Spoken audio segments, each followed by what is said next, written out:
Okay guys, I'm here today with John Danaher. Huge honor for me, Plácido. And guys, John's filming the second part of the series, Fastest Way to. And John, the first one was increase your submissions. That's correct. In no-gi grappling, right? And this one is all about guard passing, that's right? That's correct. What we're trying to do is take some pivotal, very, very important element of jiu-jitsu and show how someone can make remarkably quick progress in a relatively short period of time. Everyone knows that if they stick in the game long enough, they're going to get to their goals eventually. But people are also interested in the idea of, okay, well, how can I shorten the process? I want to get good at something. How do I do so in a shorter time frame than most people believe is possible?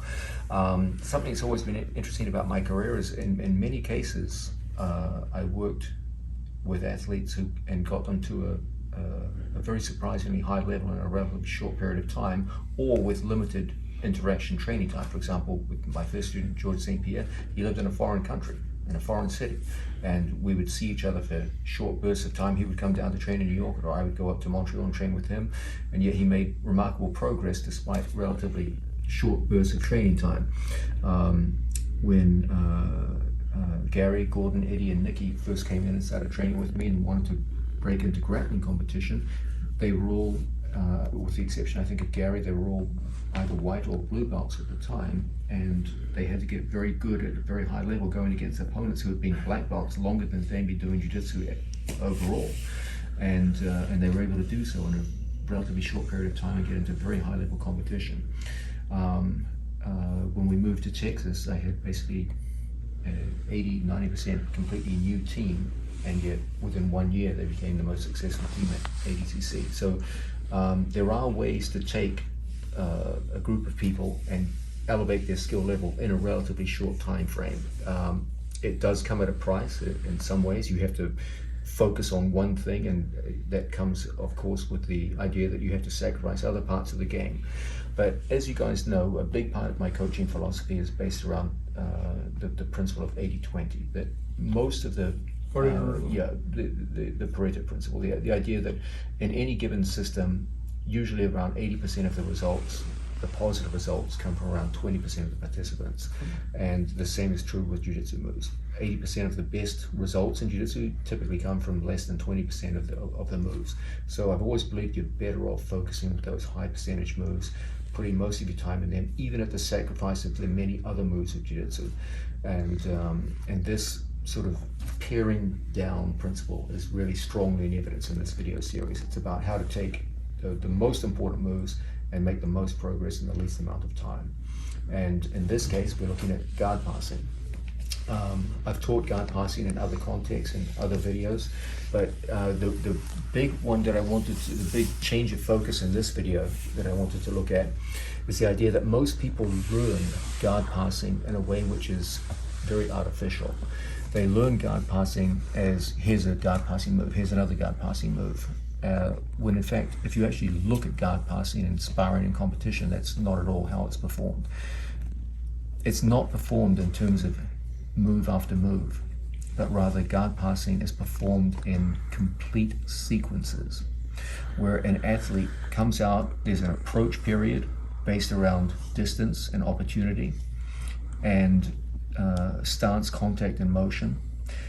Whoever controls that initial stance and contact tends to control the exchange that occurs between the two athletes. You go into offensive and defensive cycles.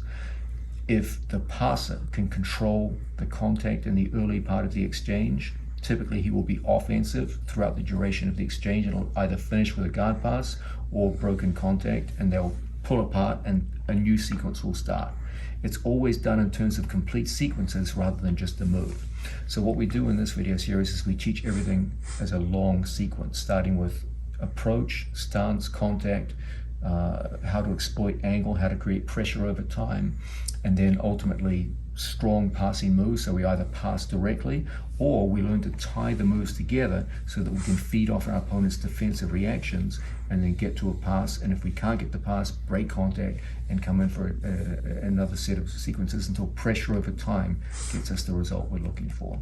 When you teach it in this way, the athlete gets a very, very realistic approach to guard passing, which is going to be mirror almost exactly what he will be doing in competitive sparring situations, as opposed to the much more artificial, well, here's a move, good luck with it, see if you can get it to work, which has always been the traditional method. And we apply this in the major scenarios of the sport, against the seated guard, against the supine guard, and my personal favorite, in half guard situations. And in this way, the moves themselves, there's not a huge number of moves taught, but there's a lot of depth per move.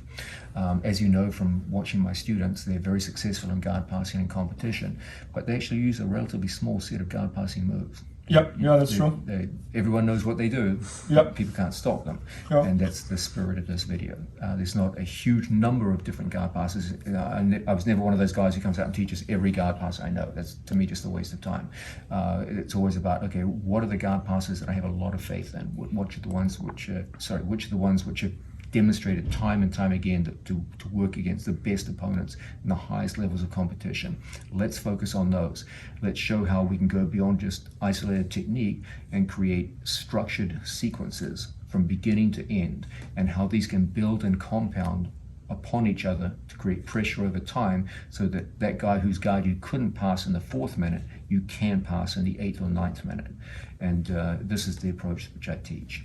Got it. No, John, a few comments here. So regarding the time that you were mentioning in the beginning, how your students get good so quick, I heard all the stories from GSP that he lived in Montreal and he would come to New York City, spend 2 or 3 days, come back to Montreal, and he became what he became. And I think like even nowadays, like Big Dan, Luke, those guys are all like, they have like few years in Jiu-Jitsu, right? It's not like 10 years, and they are all winning the highest level. And they're not even black belts yet, right? That's correct. Yeah, so that's super impressive. And regarding the guard passing, I think like what you kind of changed the jiu-jitsu with the leg attacks that started like we made the first video in 2018. And nowadays, every time I watch a no-gi match, everybody's straight chasing the chest to chest to get halfway chest to chest, which I think like you taught Gordon, and Gordon kind of like. And even like the system that I have a highlight in my mind about Gordon teaching how he passed guard, which is like either the palm or the loose pass or the chest to chest. And it's kind of like 3 methods that all leans to. That's absolutely correct. Yeah. Essentially what we do is we look at the idea of, there are 3 contact points that we always want to control: the feet, the hips, and the head. And they are ranked in terms of desirability. Hips, head. Okay, yeah. Feet is lowest, hips is second, and head and shoulders is number 1. Okay, so in Toreando passing, all of your first contact comes out and you control the feet, because that's going to be the contact point for your opponent. From guard, he wants to contact you with his feet. In Toreando passing, you come out, you control the feet first and work off that. In situations where your opponent's seated, the feet become much less important because they're on the ground. Now it's all about controlling the hips, and the body lock and tight waist passes are the preeminent methods of doing this. You go in and directly control the hips. Now, as good as it is to control the hips, the best of all is to control the head and shoulders. You've always heard the great cliche of Jiu-Jitsu: he who controls the head controls the whole body. Yep. There's nothing better than controlling the head and shoulders. And this typically is done in half guard passing, where we get chest to chest contact and we get direct control of the head and shoulders. This is the most desirable. Now, you can't always get that, so realistically we have to be strong at the others too. But you're absolutely correct that when you look at my students in competition, typically you will see 3 general categories of guard passing: those which are based around foot control, those that are based around hip control, and those that are based around head and shoulders control. Oh, Joe, and for example, the palm that Gordon does using the legs, where do you position that one? It's like feet control, or? That's an interesting question. It's ultimately going to come down to control of head and shoulders is the most desirable, where you go into tripod passing and the head and shoulders controlled. But if you can't control the head and shoulders, then it will be foot to foot, so it's a species of foot control. Good. No, that's awesome. Yeah, no, I love how you have all these systems on your mind and how clear you make that for people to understand. Yes. Because it's so easy to tell someone, oh, that's how you pass the guard. And versus what you do, you create this kind of like roadmap, this flow chart that they can like. Everything comes down to clarity of vision. Yep. When you can see exactly what's in front of you and what needs to be done. Okay, we're either going to control feet. If you can't control feet, we're going to go into control hips. And most desirable of all is to control head and shoulders. Anyone can remember that. You could tell that to a guy in his second day in class. And even if he screws up, as long as he's following the right direction, he's kind of like on a good path. Yeah, he's on a path which ultimately will lead to success. Yeah. And even in situations where you screw up multiple times in the course of a match, don't worry, just keep going, because over time pressure will accumulate. As long as you're dominating the exchanges over time, time will work in your favor. Okay, you've got to learn to use time as a weapon when you're in top position. And you'll see my students use this all the time. They will go in and engage with opponents, and the expectation is that in the first 5 minutes, they're probably not going to score a single pass.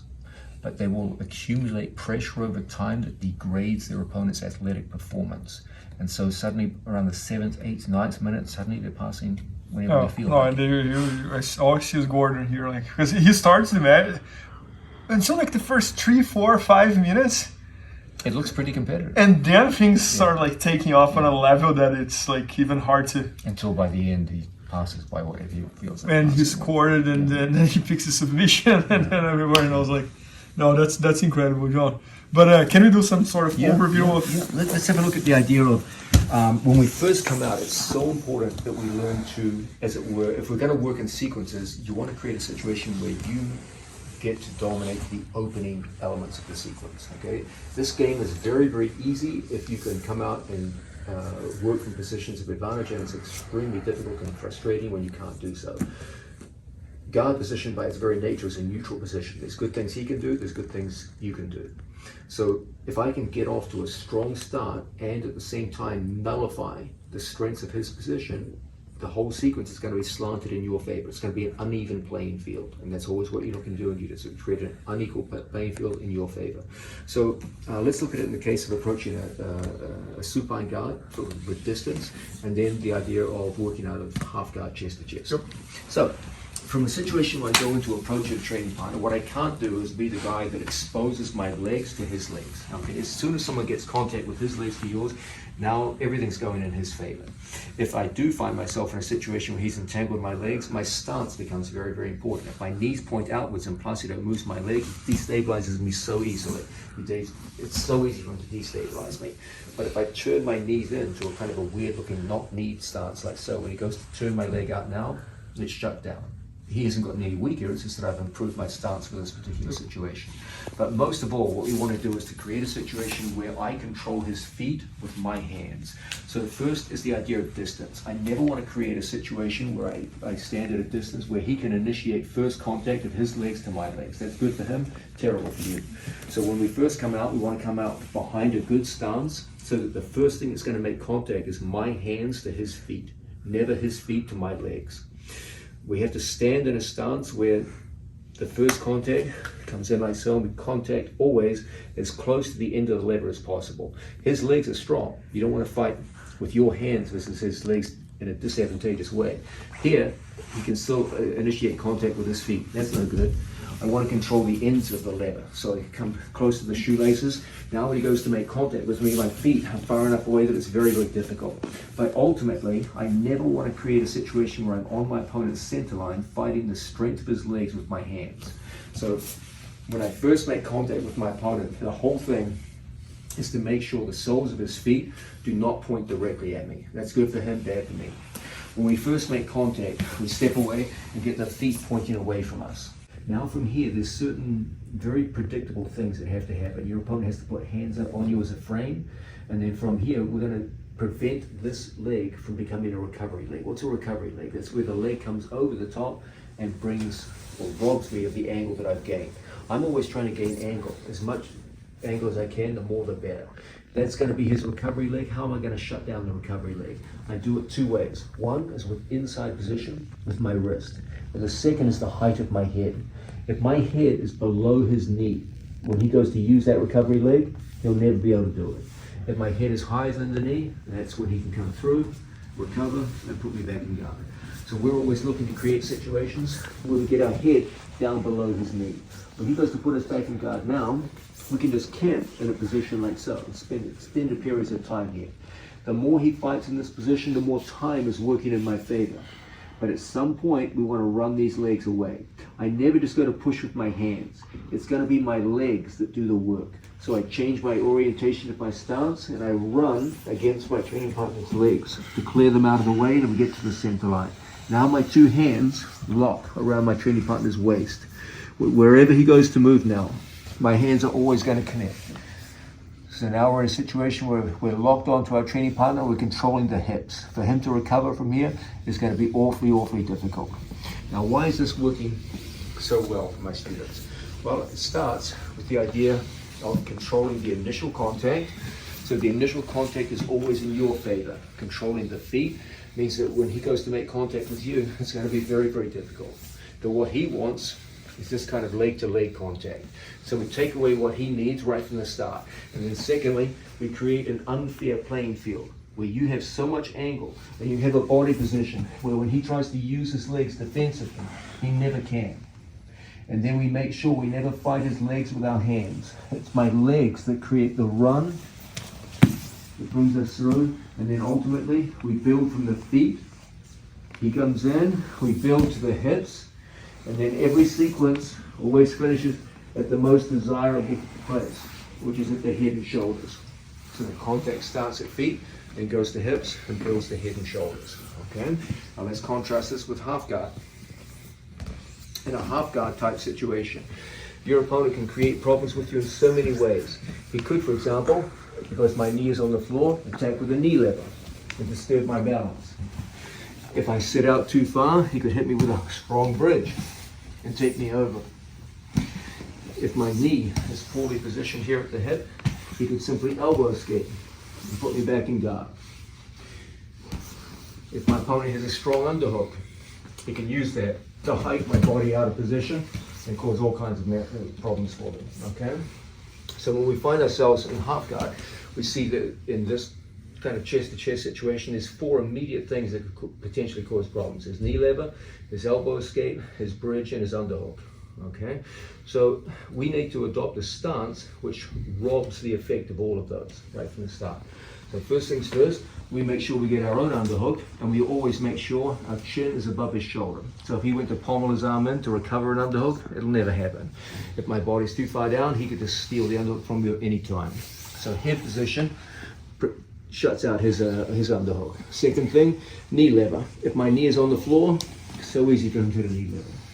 But if I turn my foot outwards, like so, when he goes to knee lever me now, nothing. Bridging. If my hips are in contact with his hips, his bridge feels very powerful. But if I take my hips up off the floor, so there's no contact between his hips and mine, when he goes to bridge now, it's worthless. Elbow escapes. If my knee points outwards, he can elbow escape anytime he feels like it. But if my knee points inwards, then from here, when he goes to elbow escape, there's nothing for him to work with. So just by taking a stance, which is thought out in this kind of rational manner, you kill the four things that he has in his favor from bottom half guard. Okay? It doesn't look like much between this and this. But from Placido's point of view, it's everything. Here, he can hit me with his knee lever. Here, he can elbow escape. Here, he can bridge. Here, he can pommel in and destroy my base. But just a few little changes. Now when he tries any one of those, nothing. Then add the idea of crossing the center line. The more I come out here, the more he can disturb my work. But if I step over my training partner's center line and play in this position, now you have true punishing pressure. He goes for any one of the four moves that we just talked about, and they all feel equally impossible. At any given moment from here, all of the passes that we look at in this video are going to be very effective and very easy to work with. Okay? Oh, John, this is a great example because it's amazing like how you turn the key a little bit and you kill every option he has. You should feel. Yeah, I'm very happy to see you being tortured. You should feel. You should feel. You should feel. It's funny, you know, so often after a competition, people come up to me and say, man, I really thought Gordon's opponent was better. And yeah, well, he is very good. Like, he's incredibly good. He's a 6-time world champion or what have you. And but people don't see that there's a deliberate policy here where it's, if you just take away everything he can do before it begins, it's so hard for you to look good from these positions. And you see people who really are very, very good at jiu-jitsu look quite ordinary when they come up against this kind of approach to jiu-jitsu. But as I said, it all starts with this idea that understand passing in a very different light. Don't see it as let's learn a move here, and let's see what happens. Learn it in terms of sequences, and structured sequences that have a beginning, middle, and end. Beginning starts with dominating that first contact, okay? Because that first contact determines how everything goes. If you can't dominate the first contact, get the fuck out of there. Come back in and try again, okay? If things aren't going your way, just break contact and come back in, okay? And once you dominate the first contact, get your opponent in a reactive mindset where he's reacting to what you're doing. And then feed off that into the sequences that we spell out in this video, and get to your pass. Shut down your opponent's ability to be effective right from the start. Understand what makes someone effective from bottom position. Once you understand that and you can shut it down, then you can make even very good guard players look quite ordinary. Yeah, because I think in this half-guard, the way you were teaching, you were pretty much reverse engineering all his options, like everything. That's exactly what we did. Yeah, and another thing that caught my attention as well is like it really reminds chess, because on chess, whoever controls the center has a much higher chance to win. And on the half-guard, that's all you were doing there. You're controlling the center line, and then all the options. We essentially take away their attacking options and then park ourselves right on the center line. Good. No, you can pass left, right, up the middle. No, that's incredible. And I think like watching jiu-jitsu from this angle, where you understand everything that's going on, makes even for the spectator more fun to watch. And nowadays when I watch Gordon competing, for example, I kind of feel that, you know, he's doing everything so perfect that it's good for our eyes, you know, like, and no, but that's incredible, John. So this is the second part of the fastest way to guard passing, and the first one was all about high percentage submissions. It was about how to increase your submission rate, and so we take one aspect of jiu-jitsu which I think a lot of people are interested in. I often get asked questions in social media, or when I'm teaching in class or seminars, or I go to an event, and people will come and say, man, this is my problem with jiu-jitsu. One of the most common problems or complaints that I hear is that I just don't submit people. I go out there, I train as hard as I can, but I'm just not putting people away. So the first video was a response to that. Okay, how do you increase your submission rate? So when you come out of the gym at the end of a tough class, you feel like you submitted twice as many people as you did a couple of months ago. That's a great feeling, because ultimately the sport is about control that leads to submission. So that was the content of the first video. Another very common problem the students expressed to me is, man, I train every day and I just get locked up in guard position. I can't make any kind of advance, and I just spend my whole time inside some guy's guard. Can't make any forward progress. And this video addresses that. How do you increase your ability to pass against someone who's got good skills in bottom in the least amount of time? Good. No, and I love that you're doing this, John, because one of my favorite series from you is the Go Further Faster with the gi. Yes. So this is pretty much like the no-gi version of the Go Further Faster. No, that's incredible. Which was the second series you did. You did Enter Assistant and Go Further Faster. No, that's awesome. So guys, this instructional that John's filming this week is going to be at BJJ Fanatics very soon. Maybe by the time you're watching, it's already there. So make sure to check that out and improve your guard passing for no-gi. This is going to be literally the best video for that. And hope you guys enjoyed. Thank you, John. Thank you. Thanks. Good to see you. Thank you, Professor. Please help me out to grow my YouTube channel. Just click subscribe. And to watch more videos, just click under see more videos. I hope you enjoyed. BJJFanatics.com. Use the promo code YouTubeFaria to get 10% off any instructional video. Improve your jiu-jitsu faster.